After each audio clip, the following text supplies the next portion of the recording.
성경에서는 복에 대해서 뭐라고 말씀하시는지 한번 살펴보도록 하겠습니다. 큰 은혜 받으시기를 바랍니다. 바로 시작합니다. 복과 축복. 대부분의 사람들은 복과 축복을 혼돈하지만 성경은 이 두 단어를 명확하게 구별하고 있다. 창세기 1장 27절 28절에 의하면 하나님께서 사람을 창조하시고 가장 먼저 복을 주셨다. 새신자반에서 복을 하나님의 애프터 서비스라고 정의했다. 아무리 좋은 자동차라도 메이커의 애프터 서비스가 없으면 자동차를 자동차답게 사용할 수 없다. 자동차 구입자가 메이커의 애프터 서비스를 부정한다면 그것은 자동차의 메이커를 부정함과 동시에 결과적으로 자기 자동차를 부정하는 행위다.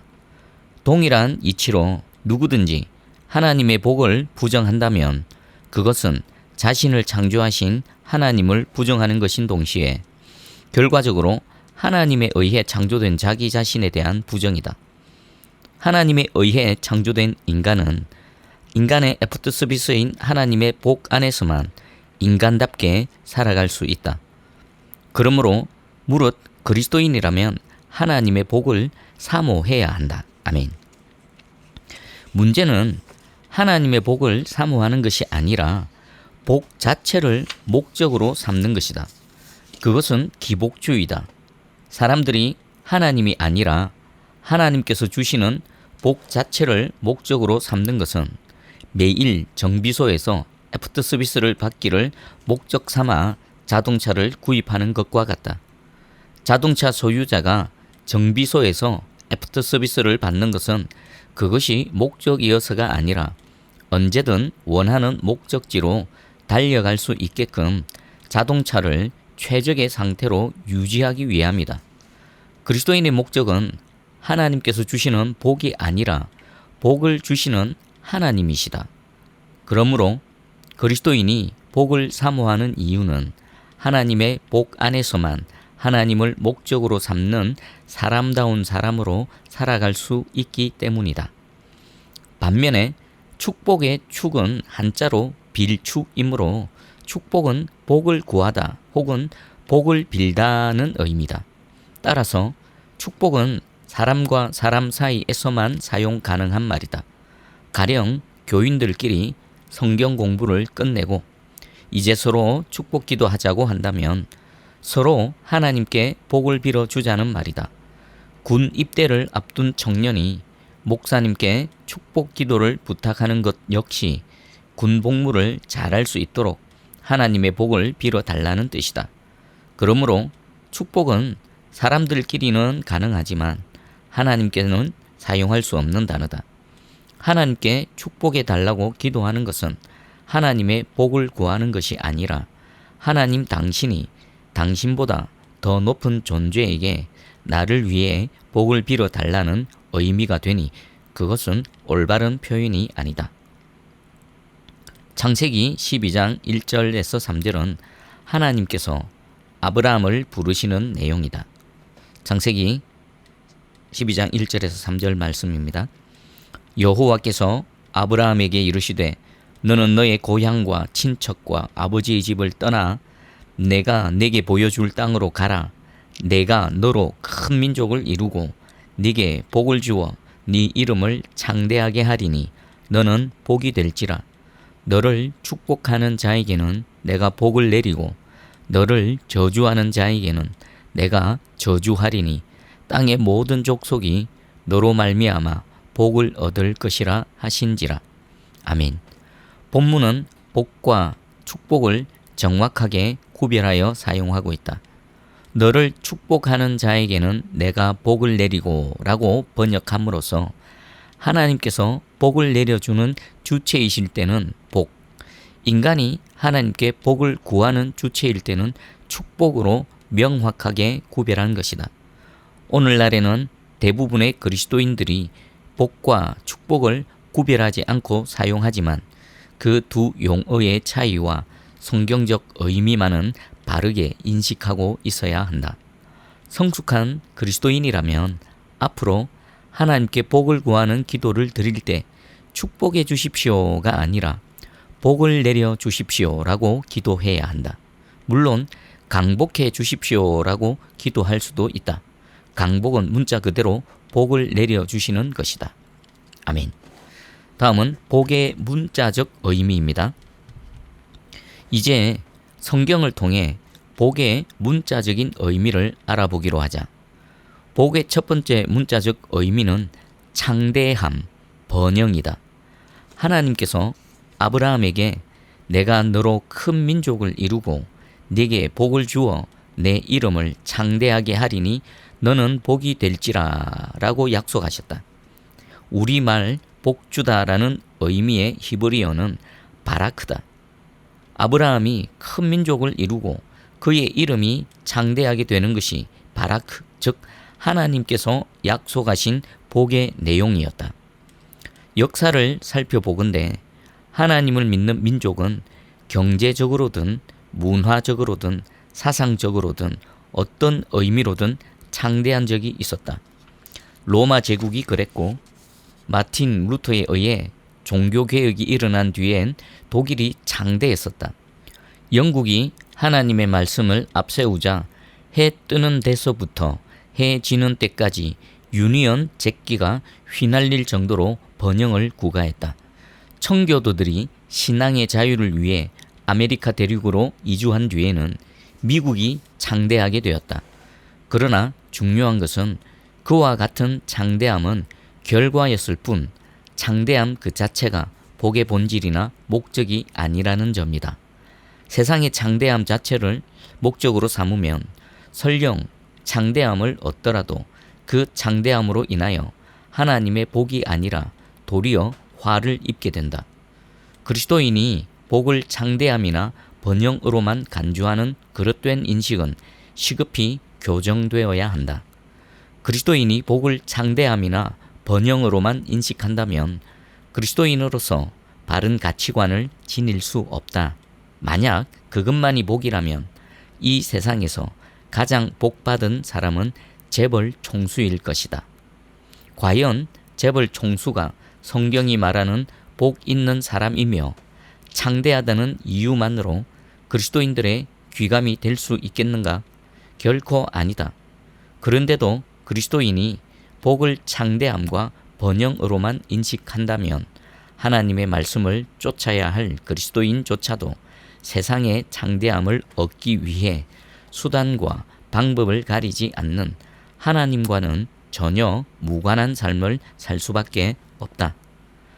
다윗 왕의 아들 압살롬이 스스로 왕이 되기 위해 아버지를 상대로 구테타를 일으켰다. 미처 대비하지 못한 아버지 다윗은 황급히 왕궁을 빠져나가 피신하였다. 간단하게 아버지의 왕궁을 접수한 아들 압살롬에게 모사 아히도벨은 왕궁 위에 천막을 치고 백성이 보는 앞에서 아버지의 후궁을 범하라고 조언했다. 당시 다른 나라를 정복한 왕은 정복당한 왕의 아내를 자신의 아내로 삼았다. 그렇게 함으로써 자신이 정복한 나라의 백성에게 이제부터 이 나라는 내 것이고 내가 이 나라의 왕임을 선포하였다. 다윗과 압살롬은 부자지간이었다.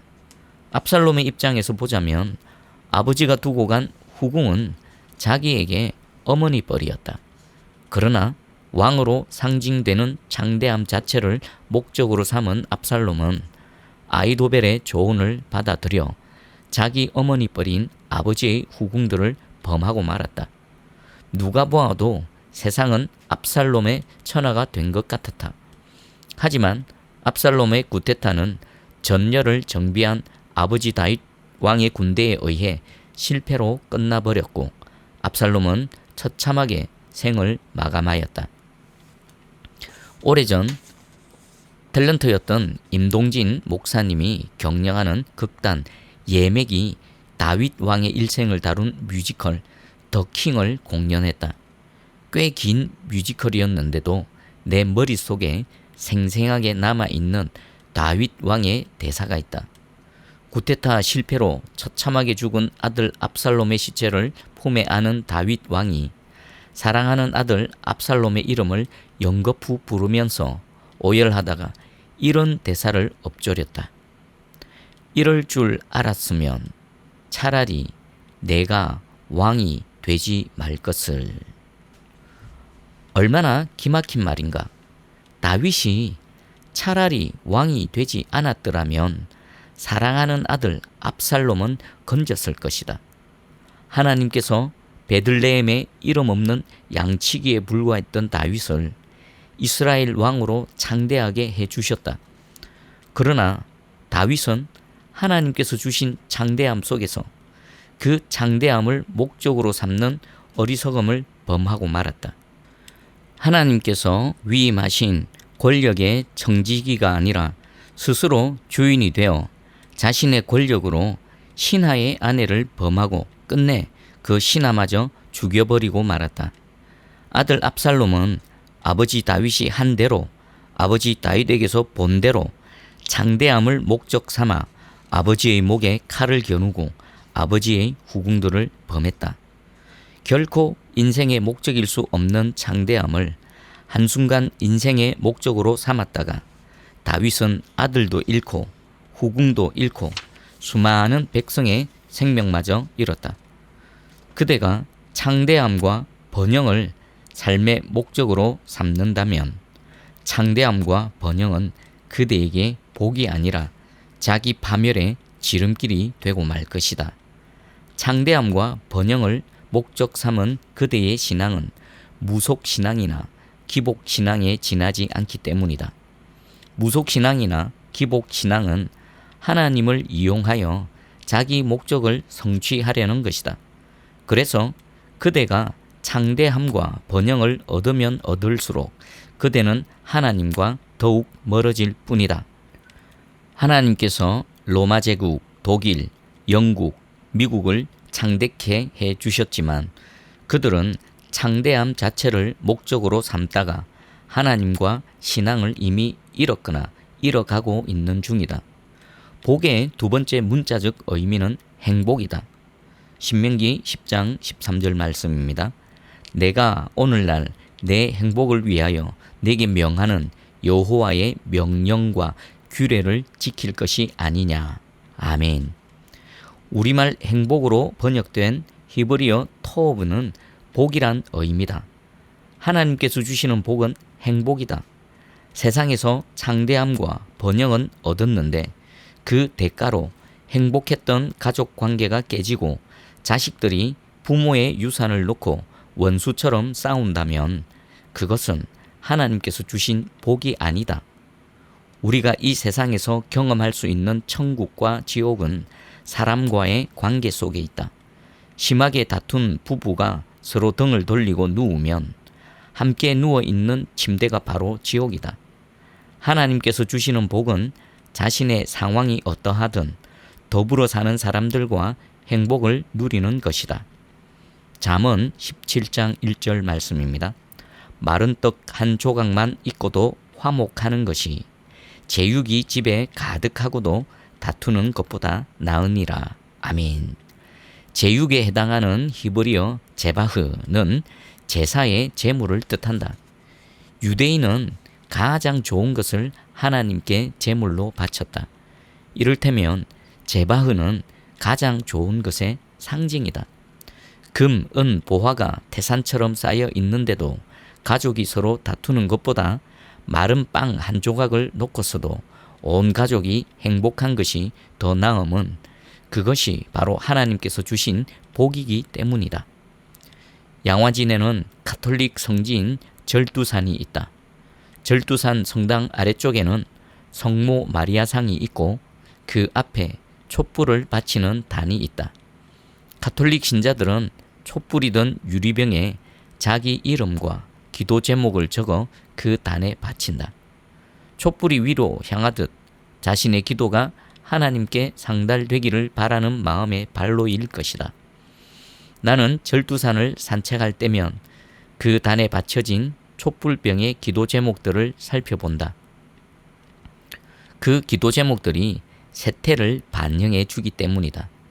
대학 입시 때는 합격을 기원하는 기도 제목이 태반이고 경제가 어려울 때는 경제와 관련된 기도 제목이 주를 이룬다. 그리고 근래 형제 간의 화목을 위한 기도 제목이 부쩍 늘었다.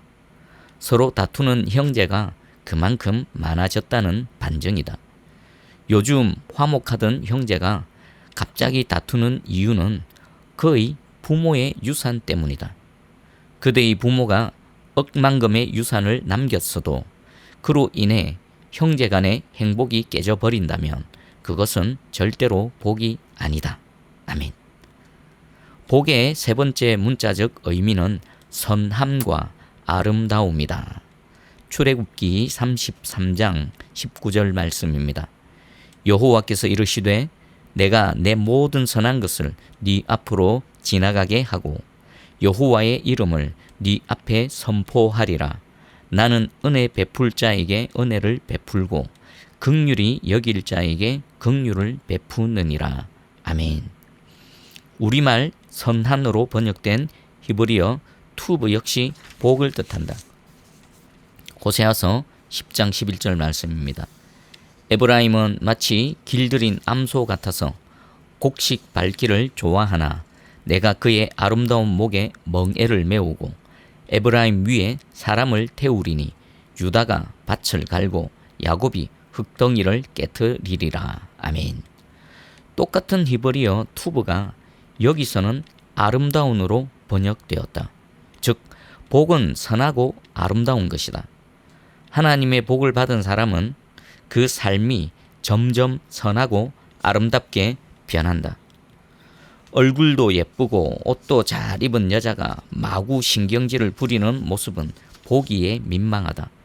그 여자가 아무리 멋지게 치장했어도 선하고 아름다운 여자일 수는 없다. 또 신사 차림의 남자가 뻔히 속이 들여다 보이는 거짓말을 천연덕스럽게 한다면 그는 외모와 상관없이 추한 사람일 뿐이다. 1장에서 믿음은 자기 발견이자 자기 가꿈이라고 했다. 하나님의 자녀된 자신을 발견한 사람은 하나님의 자녀답게 하나님의 말씀으로 자신을 가꾸지 않을 수 없다. 그때부터 그의 마음과 생각이 선하고 아름답게 바뀌고 선하고 아름다운 마음과 생각은 선하고 아름다운 삶으로 드러나게 된다. 그것이 하나님께서 주시는 복이다. 그대가 하나님께서 주시는 복으로 선하고 아름답게 변화되어 가고 있는지 스스로 확인해 볼 수 있는 간단한 방법이 있다. 먼저 그대 주위에 선하고 아름다운 생각과 마음을 지닌 사람들이 모여 있는지 살펴보는 것이다. 유유상종, 사람은 끼리끼리 어울리는 법이다. 만약 그대 주위에 추한 생각과 마음을 지닌 사람들이 더 많다면 깊이 생각해 볼 일이다. 다음으로 지금 그대에게 주어진 시간들을 그대가 선하고 아름답게 쓰고 있는지 점검하는 것이다. 1초 1초 흘러가는 시간이 쌓여 그대의 일생이 되기에 지금 그대에게 주어진 시간을 진리 안에서 선하고 아름답게 쓰는 것은 결국 그대의 일생을 선하고 아름답게 가꾸는 것이다. 마지막으로 그대의 주위 사람들 가운데 그대로 인해 인생이 새로워지는 사람이 있는지 살펴보는 것이다. 그대가 선하고 아름다운 삶을 살면 그대가 아무 말 하지 않아도 누군가의 인생이 변하기 마련이다. 성령님께서 그대를 통해 친히 역사하시기 때문이다. 아멘. 복의 네 번째 문자적 의미는 바른 길, 정도다. 잠언 23장 19절 말씀입니다. 내 아들아, 너는 듣고 지혜를 얻어 네 마음을 바른 길로 인도할지니라. 아멘. 바른 길을 가리키는 히브리어 데레크 역시 복과 관련된 단어다. 복은 매사에 정도를 걷는 것이다. 그대가 얻은 창대함과 번영이 정도를 걷지 않았음에도 주어진 것이라면 그것은 하나님께서 주신 복이 아니다. 그대가 불이하게 창대함과 번영을 얻었다면 그대는 하나님 앞에서 반드시 심판의 대상이 될 것이기 때문이다. 진정으로 복된 사람은 정도에서 벗어난 일을 추진하려 할 때 그의 계획이 무참하게 무산되는 사람이다. 그대가 정도를 벗어났는데도 하는 일마다 창대한 결과가 주어진다면 그것은 하나님께서 그대와 함께 하시지 않는다는 뜻이다. 하나님께서는 당신의 사랑하는 자녀를 불의 속에 내버려 두시지 않기 때문이다. 아멘. 하나님으로부터 복을 받은 사람은 정도를 긋고도 열매를 맺는다. 오늘날 그리스도인들조차도 장사나 사업을 위해서는 탈세해야 하고 또 거짓과 타협하지 않을 수 없다고들 말한다. 그러나 그것은 결코 사실이 아니다. 거짓과 타협하지 않고도 얼마든지 돈을 벌 수 있다. 단 적게 벌 뿐이다. 그리스도인이 정도에서 벗어나는 것은 어쩔 수 없어서가 아니라 하나님보다 자기 욕망을 위해 창대함 자체를 목적으로 삼는 탓이다. 그리고 하나님으로부터 복을 받은 사람은 자신이 정도를 긋고 얻은 결과에 만족한다. 거짓과 타협하면 1,000원을 벌 수 있고 더 잘 살 수 있지만 정도를 긋고 얻은 100원에 자족하면서 사는 사람이 복된 사람이다. 정도를 긋고도 얻은 열매, 그것만 진정한 그대의 것이다. 정치인이든 공직자든 경제인이든 자기 것이 아닌 것을 자기 것으로 여기다가 패가 망신하는 사람들이 얼마나 많은가. 후유증 없이 그대의 것이 될 수 있는 것은 그대가 정도를 긋고 얻은 것뿐이다. 이 세상에서 자기의 것을 다 쓰고 죽은 사람은 아무도 없다. 거지도 죽을 때에는 넝마와 깡통을 남긴다. 그대가 단지 쌓아두는 것만을 목적으로 삼으면 세상을 떠난 뒤 그대가 남긴 것들은 산 사람들 사이에서 화금만 불러들일 것이다. 이 사실을 깨달으면 그대는 정도를 긋고 얻은 것에 자족하는 법을 몸에 익힐 수 있다. 그리고 그대가 지닌 것들은 그대가 죽은 뒤에도 후유증을 남기지 않는다. 그대가 정도를 긋고 얻은 것들은 살아있는 사람들에게도 우상이 되지 않기 때문이다. 아이들이 초등학교 다닐 때 가훈을 학교에서 보내는 숙제가 있었다. 아이들이 4명이다 보니 4번이나 가훈을 써 보내야 했다. 우리 집 가훈은 정심, 정사, 정도, 정행이다. 바른 마음으로 바르게 생각하고 바른 길을 바르게 걷자는 뜻이다. 그것이 후유증 없는 복된 삶임을 믿는 믿음에서 나온 가훈이다. 마지막으로 복은 하나님 앞에 무릎 꿇다 또는 하나님께 가까이 나아가다라는 문자적 의미가 있다. 역대하 6장 13절 말씀입니다. 솔로몬이 일찍이 노수로 대를 만들었으니 길이가 5 큐빗이요 너비가 5 큐빗이요 높이가 3 큐빗이라 뜰 가운데에 두었더니 그가 그 위에 서서 이스라엘의 모든 회중 앞에서 무릎을 꿇고 하늘을 향하여 손을 펴고. 아멘. 우리말 무릎을 꿇고로 번역된 히브리어 동사가 앞에서 살펴본 복주다라는 의미의 바라크다. 복은 매 순간 하나님 앞에 무릎을 꿇고 하나님께 더 가까이 나아가는 것이다. 아멘. 그대의 일이 너무나도 창대해져 그대가 하나님께 가까이 나아갈 여유도 하나님 앞에 무릎 꿇을 시간도 없다면 그것은 하나님의 복이 아니다.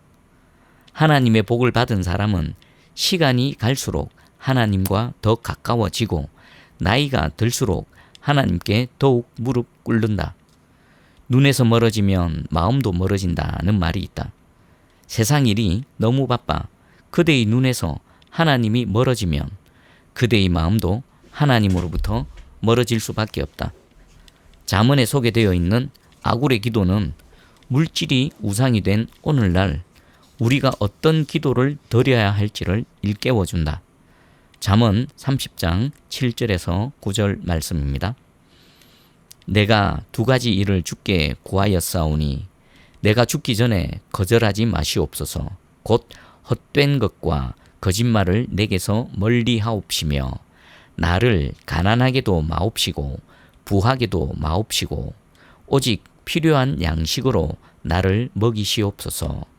혹 내가 배불러서 하나님을 모른다 여호와가 누구냐 할까 하오며 혹 내가 가난하여 도둑질하고 내 하나님의 이름을 욕되게 할까 두려워함이니이다. 아멘. 아굴의 기도 제목은 두 가지다. 진실하게 살게 해달라는 것이 첫 번째이고 필요한 것만으로 자족하게 해달라는 것이 두 번째다. 얼마나 아름다운 기도인가. 나의 계획대로 다 이루어질 줄 믿습니다. 30배, 60배, 100배를 거두게 해 주십시오라는 식의 기도와는 차원이 다르다. 아굴은 물질로 인해 하나님을 모른다 할까 두려움으로 필요한 양식만 달라고 기도한다. 오직 필요한 것만으로 자족하는 것이다. 사람들은 하는 일마다 다 형통하고 더 많은 것을 얻고 누리는 것을 복이라 생각한다.